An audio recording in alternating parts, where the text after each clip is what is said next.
Bienvenue à toutes et à tous sur la chaîne Tiresseur dans ce tout premier épisode de Vultech Moto, format Vultech que vous connaissez peut-être déjà de la chaîne Villebrequin. Ici on décline ce format version moto et on commence sans plus attendre ce premier épisode d'une longue série j'espère par la fameuse marque japonaise Suzuki.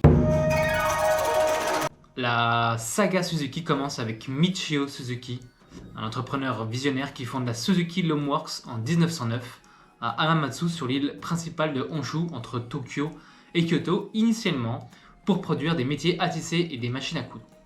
La société connaît le succès assez rapidement grâce notamment à ses innovations dans la conception des métiers à tisser, mais Michio Suzuki a déjà en tête de diversifier son activité et de potentiellement s'ouvrir à de nouveaux marchés. On arrive directement en 1920, donc 11 ans après le lancement, la compagnie est réorganisée, elle devient une société par action, ça permet à des personnes extérieures à la compagnie d'investir dans la société, et vu que Suzuki est à ce moment-là considérée comme une entreprise prometteuse, il y a du monde qui investit. Ce qui permet à Suzuki de bénéficier d'un accroissement de son capital. Suzuki devient la Suzuki Loom Manufacturing Company. C'est le vrai départ de Suzuki en tant que constructeur manufacturier de pièces mécaniques. L'entreprise, à ce moment-là, fabrique encore des métiers à tisser. On arrive dans la période 1920-1945, la compagnie est considérée comme l'une des plus puissantes du pays. Mais Suzuki va devoir passer au travers de plusieurs crises et surtout de plusieurs guerres, comme on le sait à cette époque. Tout d'abord 2 guerres avec la Chine en 1931 puis en 1937. Après ça, la Seconde Guerre mondiale et notamment le conflit avec les États-Unis suite au bombardement de Pearl Harbor. À Hamamatsu, l'usine de Suzuki a été relativement épargnée par les frappes américaines. En revanche, le siège social, mais aussi une usine qui se trouve à Tokyo, sont durement touchées. À ce moment-là, les usines de Suzuki sont réquisitionnées contre leur gré pour fabriquer des munitions afin d'alimenter les forces japonaises. En marge de ces activités forcées, Suzuki Loom Factory Company a toujours continué à fabriquer des métiers à tisser. Être utile aux autres reste le mot d'ordre et la raison d'être de Michio Suzuki, même si on ne fait pas toujours ce qu'on veut. On arrive en 1947, après cette période de trouble, Suzuki vient complètement s'implanter à Hamamatsu. En 1949, Suzuki intègre la bourse japonaise et les marchés financiers de Tokyo, Nagoya et Osaka. Nous arrivons enfin en 1952, et ce qu'il faut savoir, c'est que depuis sa plus tendre enfance, le jeune entrepreneur dessine, entre autres, pour son plaisir, des 2 roues ou des automobiles. Et donc en cette année de l'an de grâce 1952, Suzuki se lance dans la fabrication de motos avec la Power Free. Alors j'ai dit moto, mais on est plutôt en présence d'une bicyclette motorisée alimentée par un petit moteur 2 temps de 36 cm3 avec une puissance de 1 cheval, du coup à 4000 tours minute. C'est le point de départ d'une aventure incroyable pour Suzuki dans le monde des 2 roues. Et il ne perd pas de temps, car l'année d'après, en 1953, la Diamond Free, 60 cm3, moteur 2 temps, 2 chevaux cette fois-ci, on a doublé la puissance à 4000 tours minute, 2 vitesses, c'est le luxe abordable à l'époque pour Suzuki. C'est un vrai succès en 1953 parce que 6000 unités sont produites en un mois et vendu. Donc à l'époque, ça paraît peu, mais c'est vraiment beaucoup. En 1954, Suzuki Loom Manufacturing Company devient Suzuki Motor Company Limited. Cette restructuration va permettre de préparer l'exportation, on y pense déjà à cette époque-là, et la vitesse à laquelle se développe Suzuki est terrifiante. À peine 3 ans après ses débuts sans la moindre expérience en matière de construction de véhicules et de moteurs, Suzuki passe de la bicyclette à moteur à la vraie moto, puisqu'en 1954 toujours, ils vont lancer un 4 temps. Et elle sera baptisée Koleda, transcription du japonais Koleda, qui signifie c'est celle-là. Genre c'est celle-là, c'est la moto quoi. Le moteur 2 temps, comme il était alors construit à l'époque au Japon, n'étant ni performant ni fiable, Suzuki se tourne vers le 4 temps pour affronter les leaders de l'époque, Tohatsu et Honda déjà. Et cette première Koleda est un petit 90 cm3 remarquable, la moto est bel et bien conçue. Et c'est aussi l'une des premières motos japonaises équipées d'un compteur de vitesse. Oui, aujourd'hui il y a beaucoup de choses qui nous paraissent évidentes sur les motos, mais à l'époque c'était pas toujours le cas, et là Suzuki a déjà été parmi les innovateurs. Donc le modèle, la Koleda est élégant mais sous-motorisé en fait. Le moteur de 90 cm3 est remplacé en 1955 par un 125 cm3 dont la carrière sera brutalement interrompue la même année par l'apparition de la 125 ST monocylindre 2 temps. Donc on revient aux 2 temps, moins cher, aussi solide et aussi performante, puisqu'elle fait 5,5 chevaux à 5000 tours minute avec une vitesse de pointe de 85 km/h. Suzuki semble enfin avoir trouvé sa voie et ne reviendra aux 4 temps que 21 ans plus tard. Et pour l'anecdote, c'est aussi cette année-là, en 1955, que Suzuki se lance dans l'automobile avec la Suzu Light. Alors Suzuki, petite parenthèse, ils ont fait beaucoup d'autres choses que de la moto et de l'automobile. Donc je ne vais pas tout vous expliquer parce qu'ils font des climatiseurs, ils font des moteurs pour bateau. On ne va pas détailler ici dans cette vidéo, mais bon, c'est bon à savoir pour l'anecdote. En 1958, Suzuki adopte le S emblématique rouge comme emblème officiel et se classe à la 2e place des constructeurs moto.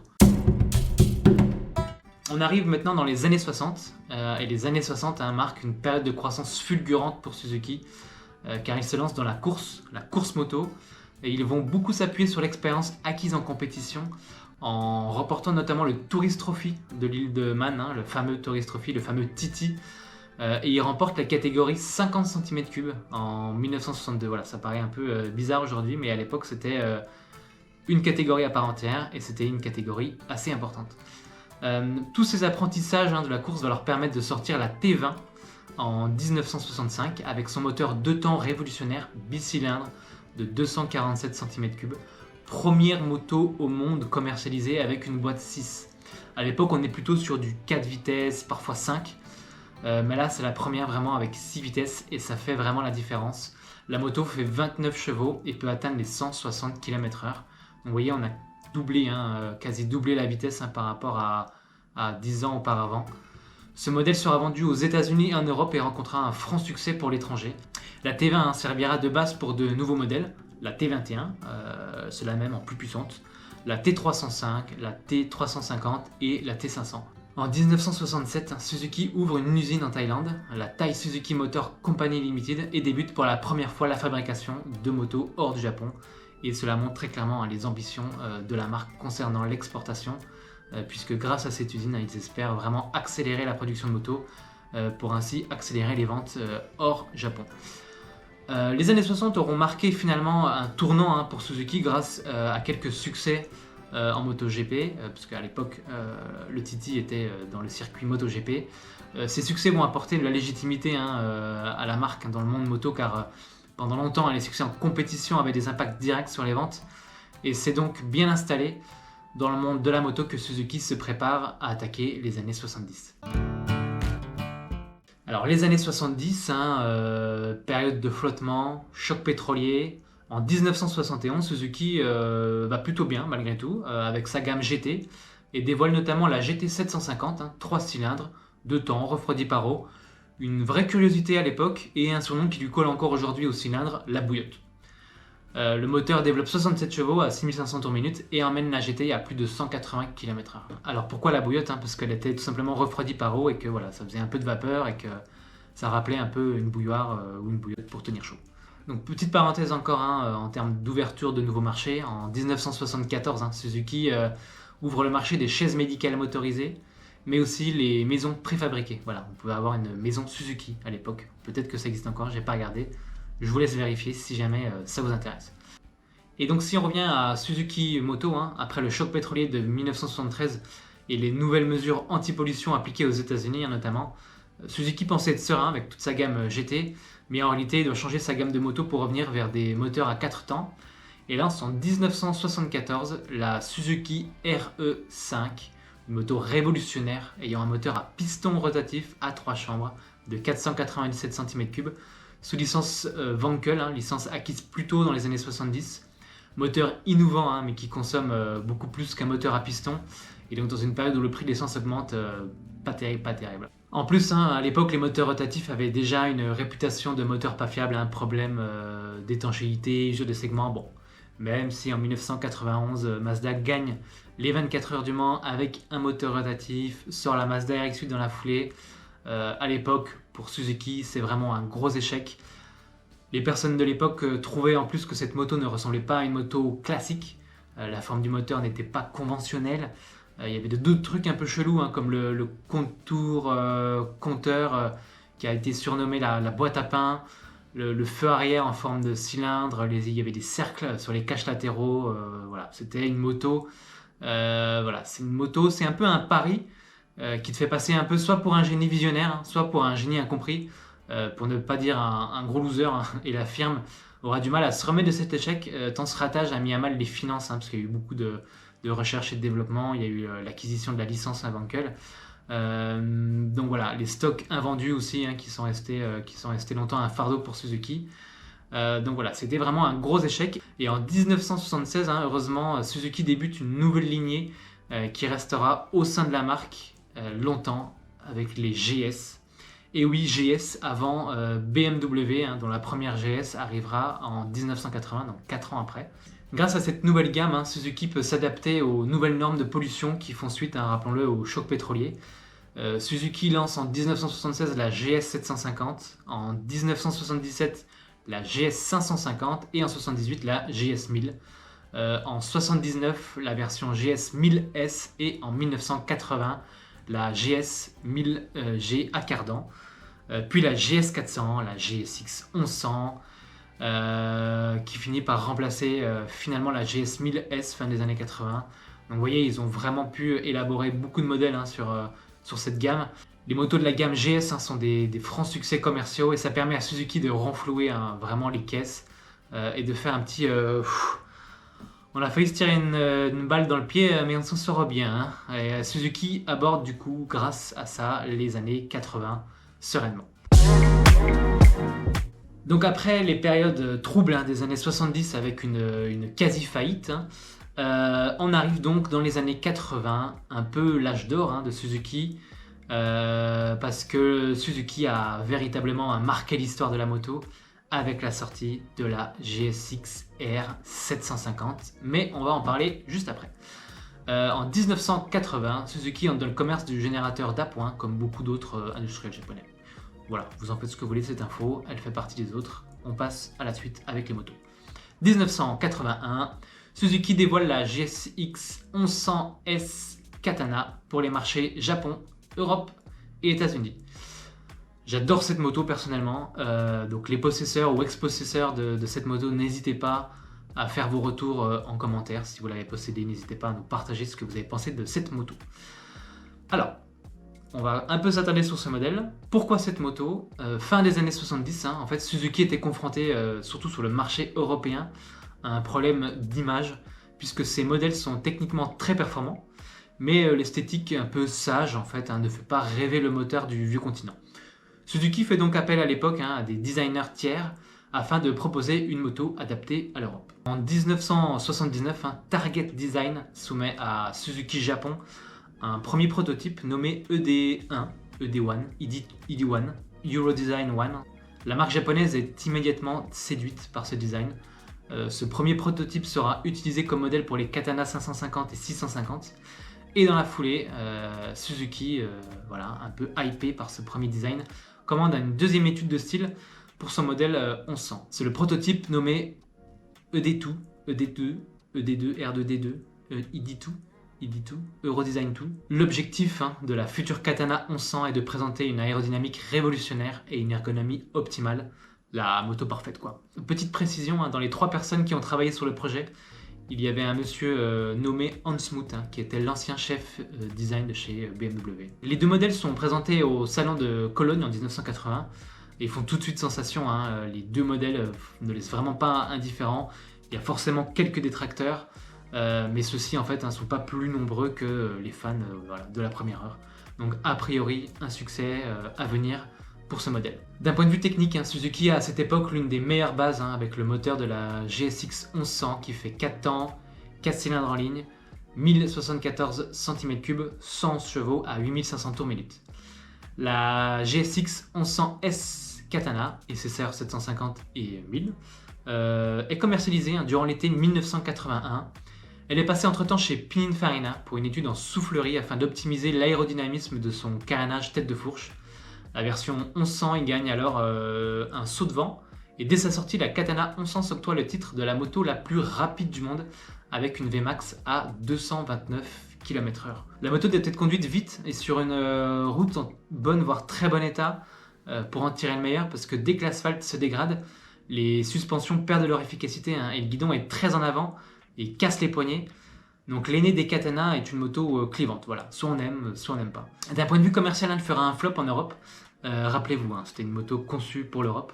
Alors flop, pas totalement, hein, parce qu'elle rencontre tout de même son public en Allemagne. Hein. On se rappelle que c'était un designer allemand de chez BM. Coïncidence, je ne sais pas. Et en revanche, cette moto originale, hein, très originale pour l'époque, deviendra cultissime au Japon. En 1983, hein, Suzuki commercialise la RG250, sportive à moteur 2 temps. La RG250 sera un vrai banger, hein, comme disent les jeunes.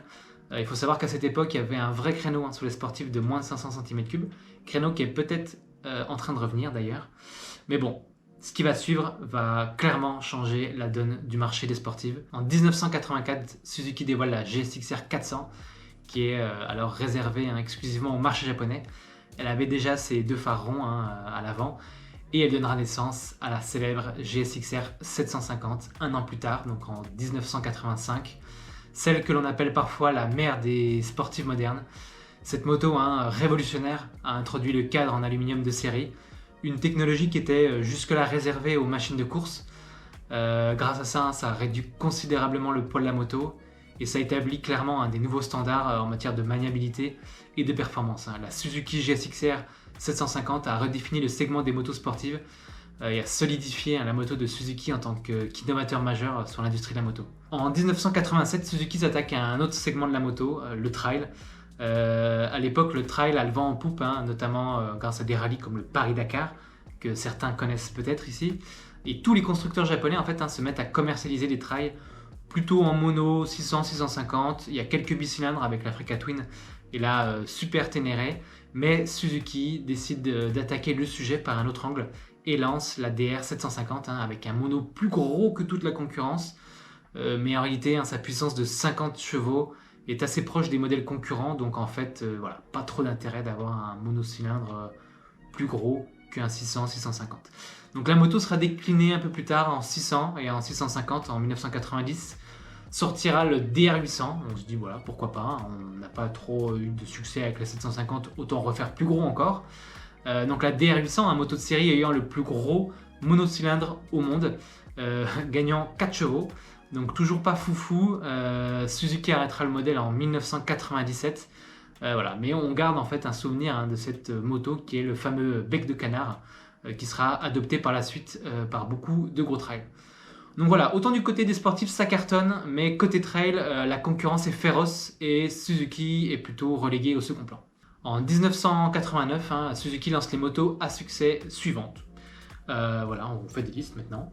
La RGV 250, la GS 500E et la GSF 400 Bandit. Et là, vous avez tous entendu un mot qui vous a sûrement fait réagir, Bandit. La Bandit, hein, c'est un méga banger en France, hein. Ce serait l'équivalent de la MT-07 pour les plus jeunes qui n'ont peut-être pas connu la Bandit. Elle est lancée en version 250 et 400 en 1989 au Japon seulement. Et la version 400 sera commercialisée en France en 1991. La version 600 et 1200 arrive en 1995. Basique, performante et plutôt bon marché, la Bandit sera en tête des ventes durant des années. Il y aura par la suite une version 650 et même une version 750, mais qui ne sera pas commercialisée en France. Au milieu de ce succès, en 1999, Suzuki décide de nous refaire une folie, un peu à la Katana. Et là, Suzuki frappe très fort avec la présentation de la GSX 1300R Hayabusa, capable d'atteindre plus de 300 km/h en moins de 18 secondes départ arrêté, avec ses 175 chevaux. Cette moto restera gravée, hein, dans les mémoires et sera élue comme l'une des plus belles motos du siècle par le musée Guggenheim. Pareil, les possesseurs d'Hayabusa, n'hésitez pas à nous dire dans les commentaires vos retours sur cette moto. Voilà ce que vous en avez pensé, les sensations que vous avez pu avoir à son guidon. Petite parenthèse, en faisant cet épisode, je me suis dit que certains modèles comme la Hayabusa ou Katana pourraient avoir un épisode dédié, car derrière ces modèles, en fait, il y a toujours un peu une petite histoire farfelue qui se cache. Là, on parle de modèle Suzuki, mais il peut y avoir d'autres modèles, hein, sur d'autres marques. Donc n'hésitez pas aussi à me dire en commentaire, hein, si ce genre d'épisode sur un modèle dédié pourrait vous intéresser. Voilà. Et donc, on en revient à nos moutons, et on est toujours, hein, pour rappel, en 1999, et la SV650, hein, fait son apparition cette même année, qui se veut être en fait, hein, la petite sœur de la Bandit. Donc fin des années 90, est-ce que ça marque la fin de l'apogée pour Suzuki ? puisqu'effectivement un déclin du marché des motos sportives dans les années 2000, la diminution de la demande pour ce type de moto a représenté un vrai défi pour Suzuki, obligeant la marque à diversifier davantage sa gamme pour répondre aux besoins changeants des consommateurs. Et par diversifier, ça veut dire scooter pour le coup. Bon, on est moins fan, on va pas parler de scooter ici, je vous rassure tout de suite. Mais dans les années 2000, la marque se concentre en fait sur le marché des scooters, notamment avec le Burman, qu'on connaît tous normalement ici. En 2003 quand même, la V-Strom est commercialisée. C'est un peu tard pour se lancer sur le marché à l'époque, des gros trails. Mais avec ce retard, Suzuki présente un modèle qui est censé corriger les reproches que l'on faisait aux gros trails routiers, qui étaient soit pas assez confortables, soit pas assez joueurs, moteur trop mou, soit pas assez de technologie, soit pas assez maniable. Et en vrai, la DL1000 V-Strom répond à tout ça finalement et tire son épingle du jeu, mais voilà, ne devient pas non plus un énorme succès. À partir de là, la marque surfe essentiellement sur ses gloires du passé. On a toujours la GSX-R et la Bandy au catalogue. La SV s'est fait une petite place aussi. La Bandy est upgradée de 600 à 650, de 1200 à 1250 avec un petit lifting au passage. D'ailleurs, ce qui est assez fou, ce qui montre un peu cette période de flou et de stagnation, c'est que sur le Wikipédia de la marque, c'est plutôt flagrant. Il n'y a rien en fait concernant la moto à partir des années 2000. Même sur la rétrospective des 100 ans de Suzuki, pareil, il n'y a rien en fait dans cette époque-là, il n'y a rien concernant la moto. Mais financièrement en fait, et en termes de vente, monde, parce qu'on raisonne souvent en termes de vente France, mais dans le monde, en fait Suzuki est encore très bien, et même très très bien. Mais voilà, c'est une époque où on peut dire que la marque reste plutôt sur ses acquis. Et on arrive tout doucement fin des années 2000, comme on a pu le voir, pas grand chose de nouveau.